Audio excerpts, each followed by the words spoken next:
Olá, é bom ter você aqui em mais um episódio do Claramente. Cada semana, nas sextas-feiras, eu estou aqui com você com um novo tema, sempre sobre algum assunto de interesse em saúde mental. E nas quartas-feiras temos aqui o programa inteiro sobre saúde mental ao vivo, que começa às 4 da tarde. 4 da tarde, indo até 5h30. Quando uma criança vai crescendo na sua família de origem, mesmo nas famílias onde não existem conflitos graves, ela precisa usar mecanismos de defesa psicológica para lidar com as frustrações inevitáveis. Assim como o nosso sistema imunológico foi criado por Deus para proteger nosso corpo contra invasores como vírus ou bactérias que produzem enfermidades, também nós temos em nossa mente mecanismos psicológicos para nos ajudar a, se possível, nos afastar de atitudes, sentimentos, pensamentos, palavras e crenças que podem ser desagradáveis. Se pensar em determinado assunto nos causa muita dor emocional, a mente pode bloquear isso usando um dos mecanismos de defesa para nos poupar e experimentar um sentimento doloroso. Então, você pode ter uma angústia e negá-la, isso porque o mecanismo de defesa impede essa angústia de vir para a sua consciência. Dói pensar no que dói. E, em geral, evitamos sentir dor emocional. Dor emocional pode ser angústia, tristeza, medo, ansiedade, culpa, vergonha, entre outras. Os mecanismos psicológicos de defesa entram em ação de forma inconsciente. Não é uma escolha que você faz conscientemente para não pensar nessa ou naquela dor mental, ou nesse ou naquele conflito, ou perda ou trauma. Por exemplo, um indivíduo viciado em alguma substância, seja álcool, droga ilícita ou outra, pode ficar muitos anos dizendo que não tem problema com drogas. Isso não é uma mentira conscientemente usada por ele, mas é um mecanismo psicológico chamado de negação. Por razões variadas, é difícil para essa pessoa admitir que ela tem descontrole quanto ao uso de substâncias. Por isso, a sua mente cria essa postura de negação. E frases que ele pode usar estando, em negação desse problema, pode ser, eu paro de beber quando eu quiser. Eu bebo só um pouquinho. Eu só uso droga em final de semana. Enquanto que a verdade é que ele não consegue parar sozinho de usar essas substâncias, bebe demais e usa drogas com frequência.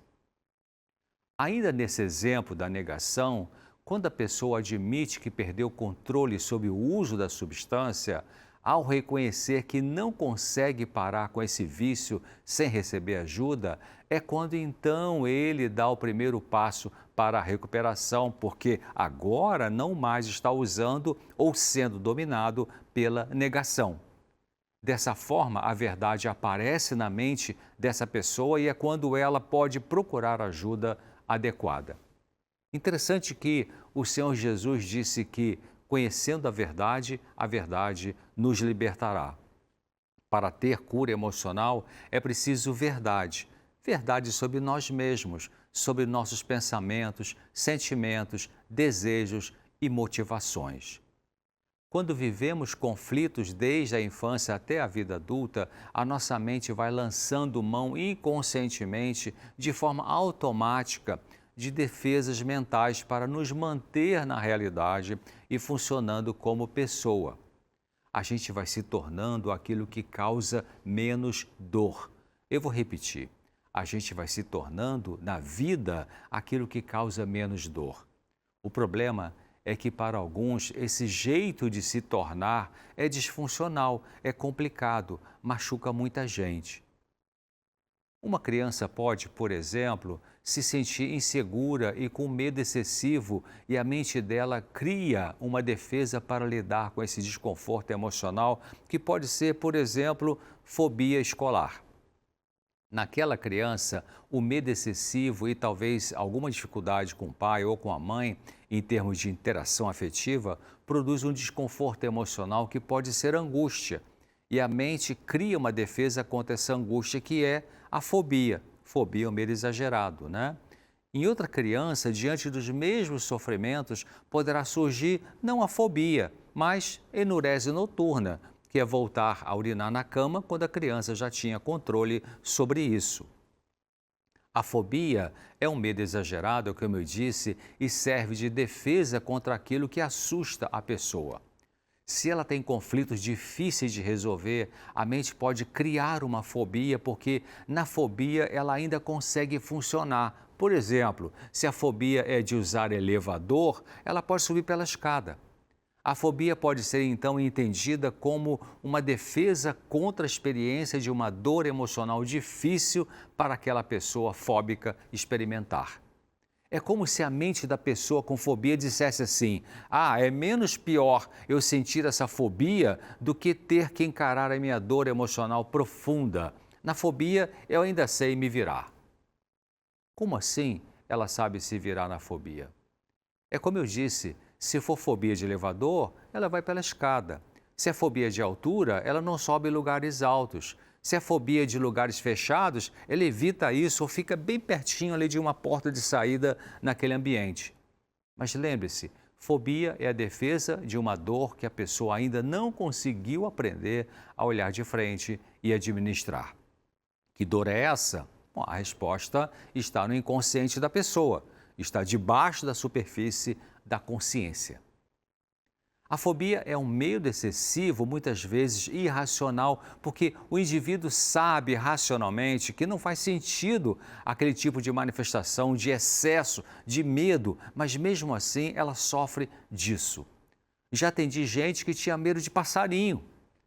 Então, racionalmente, não faz sentido ter esse tipo de medo, não é? Mas para aquela pessoa, o passarinho tem um significado negativo na vida emocional, geralmente inconsciente para ela. E o mais importante é entender que a fobia, que como eu disse é um mecanismo de defesa emocional, revela que na mente inconsciente do indivíduo existem conflitos que podem não estar claros para essa pessoa. Realmente, a pessoa, independente do seu nível cultural, pode dizer assim: ah, eu não sei por que eu sinto esse tipo de medo exagerado.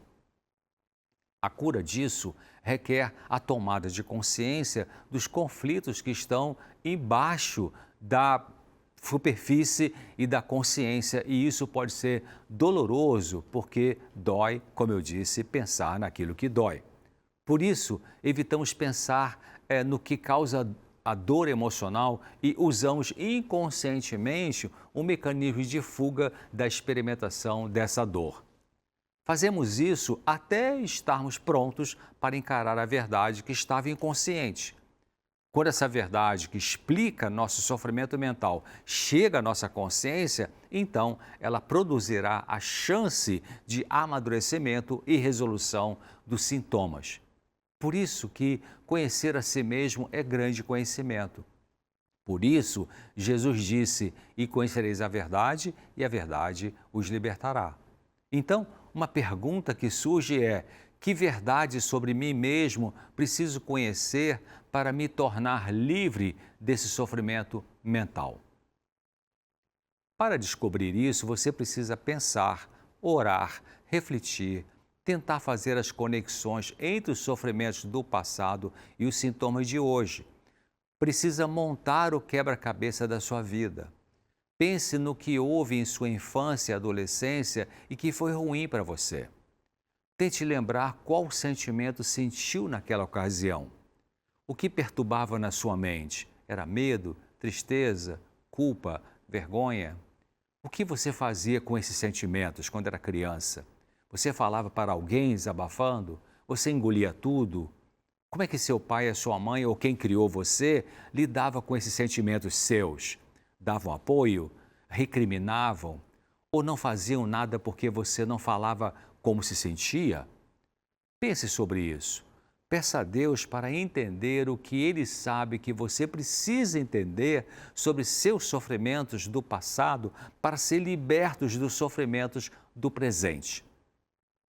Voltando à questão dos mecanismos de defesa que nossa mente usa, mecanismos psicológicos, No momento da vida, podemos precisar usar determinado mecanismo de defesa, mas com o passar do tempo e decisão de buscar a resolução dos sofrimentos emocionais básicos que estão sob a superfície do que pensamos conscientemente, então é possível abandonar o mecanismo que antes nos servia, mas que agora nos atrapalha.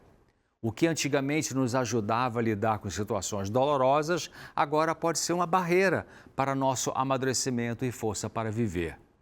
Um alcoólatra ou alcoólico pode ter vivido em negação sobre a perda do controle sobre a bebida por muitos anos.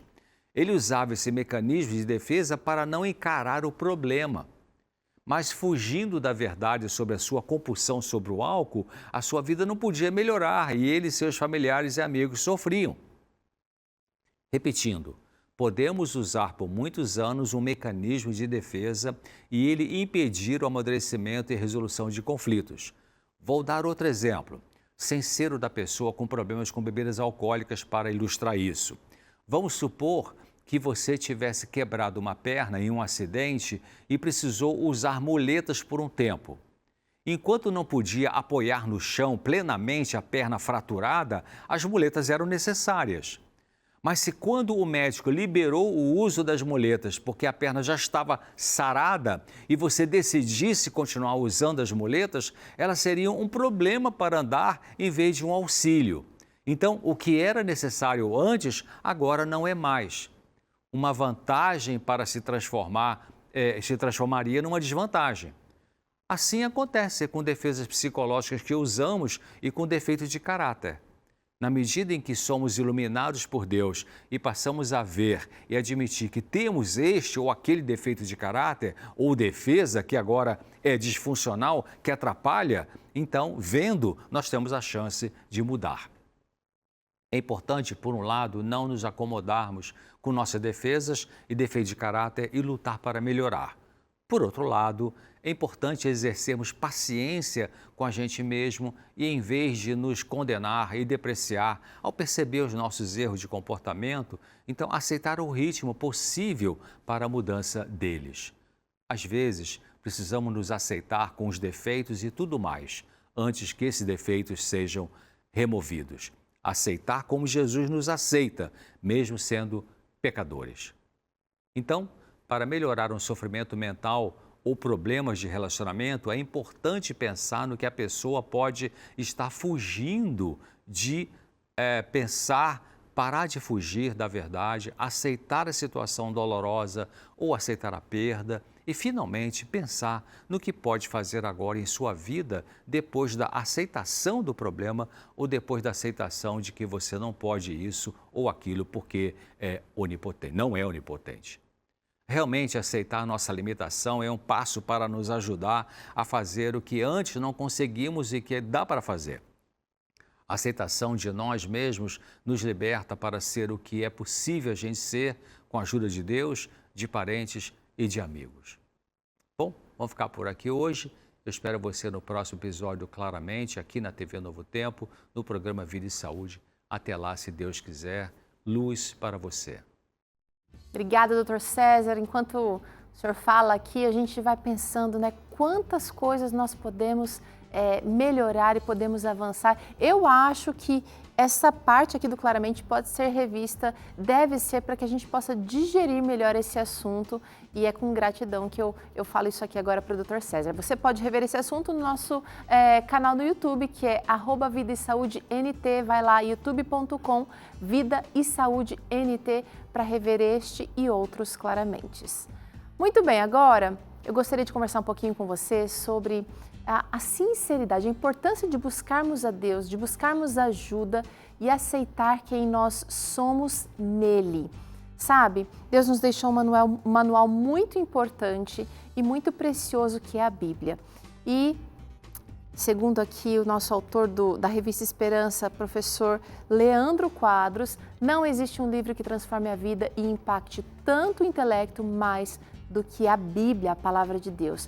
Nós temos alguns textos muito difíceis de compreender, certo? Você concorda? Alguma dúvida que pode surgir à medida que você vai lendo a Bíblia, você não entende direito, aí você troca ideia com algumas pessoas, mas estudar a palavra de Deus pode ser mais simples. E a revista Esperança na Mira da Verdade, ela feita aqui pela Novo Tempo, juntamente com o professor Leandro Quadros, ela vai te ajudar neste momento de estudo e compreensão da palavra. Com ela você vai aprender aqui que, de forma muito clara, muito simples, que interpretar a Bíblia, descobrindo ali os seus princípios fundamentais, vai te ajudar a entender as passagens mais desafiadoras, vai fortalecer a sua fé com explicações muito bem fundamentadas. E, gente, olha, a grande novidade, na verdade, que não é tão nova assim, é que nós podemos receber ela sem custo nenhum em casa. Primeiro capítulo fala sobre atitudes importantes que nós devemos ter para começar esse estudo. Então, talvez você tenha um assunto em questão aí que talvez esteja te incomodando, você gostaria de entender ele melhor. Eu gostaria que você tivesse, dedicasse um tempinho para ler esse primeiro capítulo aqui, porque a motivação errada, por exemplo, para estudar a palavra de Deus, vai fazer com que você não entenda aquele texto. Então, se você alimenta uma motivação errada, se você está estudando só para, talvez, defender uma ideia sua, a palavra de Deus, então, ela vai deixar de ser eficaz. Preciosíssimo o estudo desta revista Esperança. Eu gostaria muito que você aproveitasse para tê-la aí na sua casa. Estudar naqueles momentos de silêncio, naqueles momentos onde você consegue se concentrar melhor. E você pode, olha só que interessante, receber o conteúdo da revista Esperança na Mira da Verdade agora mesmo, se pedir pelo WhatsApp, e você vai pedir aí a versão em PDF, por exemplo, que vai chegar rapidinho. O número é 12 98244 4449. Dá para pedir a versão física também, tá? No 12 98244 4449. Eu espero que seja realmente uma bênção para você, como ela tem sido bênção na minha vida também. Muito bem, rapidinho intervalo agora, na volta tem salada que vai ajudar na hidratação capilar. Doutora Janine volta aqui e a gente prepara e experimenta juntas essa receita. É para você, não perde não, a gente volta já.